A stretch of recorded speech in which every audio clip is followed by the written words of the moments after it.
warahmatullahi wabarakatuh. Hello everyone, welcome to my channel. My name is Syafir Ramadhani and I am student at Alauddin Islamic State University of Makassar. In this video, I will discuss several important questions regarding linguistic and communication, including how we communicate, the types of knowledge required to speak, and the rules of writing and sign language. If you find this video helpful, please don't forget to subscribe and turn on notifications so you won't miss out on other interesting content. Let's get started! To understand linguistics, we firstly need to know the fundamental concept of language and communication. Do you agree with that? Why? Yes, understanding the basic concept of language and communication is essential in linguistics. Language is a tool for human communication, and knowing its structure, usage, and how meaning is conveyed is crucial for understanding linguistic principles. According to Dr. Kaharudin, basic linguistic theory involves understanding how language is used in teaching and communication. B. What do you know of communication? Explain your answer based on online and expert definition. Communication is the process of transmitting information between individuals through a shared system of signs and symbols, which can be verbal or non-verbal. According to Dr. Kaharudin, communication plays a vital role in language teaching, where both the message and how it is delivered are key to effective interaction. C. How many communication systems do humans have? Explain your answer. Humans use several communication systems: spoken language, written language, gesture, and nonverbal cues such as facial expression and body language. Each system operates under specific rules and is crucial for interaction in different contexts, as mentioned in linguistic studies, including in Dr. Kaharudin's work on language teaching. D. What types of knowledge do people have that can produce their speeches in their social interaction?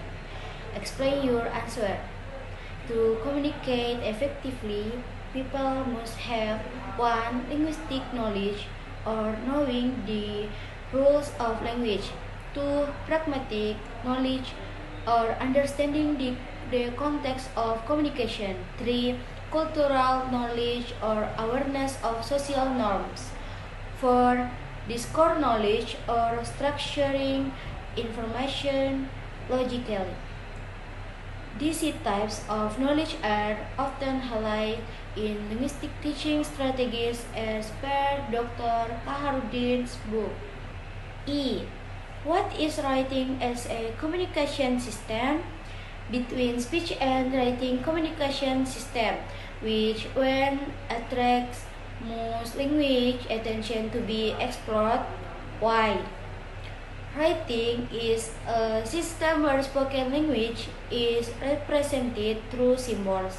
Most language focus on spoken language as it is more natural and primary in human evolution. According to Dr. Kaharudin, while writing is important, especially in educational context, spoken language forms the foundation of linguistic study. F. As someone wants to communicate his or her abstract ideas or attention in writing form, how many types of knowledge do he or she need to use? When writing abstract ideas, one must use 1. Linguistic knowledge or grammar, syntax. 2. Orthography knowledge or spelling, punctuation. 3. Discourse knowledge or organization thoughts logically. 4. Contextual knowledge or understanding the audience. Dr. Kaharudin makes emphasis the importance of these forms of knowledge in effective teaching and writing strategies. G. What is gesture considered as a communication system? Please explain your answer according to the ideas of Bernardis P. and Gentilucci in 2006 regarding gestures. Gestures are part of nonverbal communication used to support or replace verbal communication. They help convey meaning without words. In educational settings, as discussed by Dr. Kaharudin, gestures may enhance the teaching process by providing visual support for verbal explanation. Age. What do you know of informative gesture and communicative gesture? Which one is recognized as sign language? Why? Informative gesture provide context but do not constitute a formal language, while communicative gesture convey specific structure meaning. Sign language is a form of communicative gesture because it has grammar and syntax, making it a complete language system.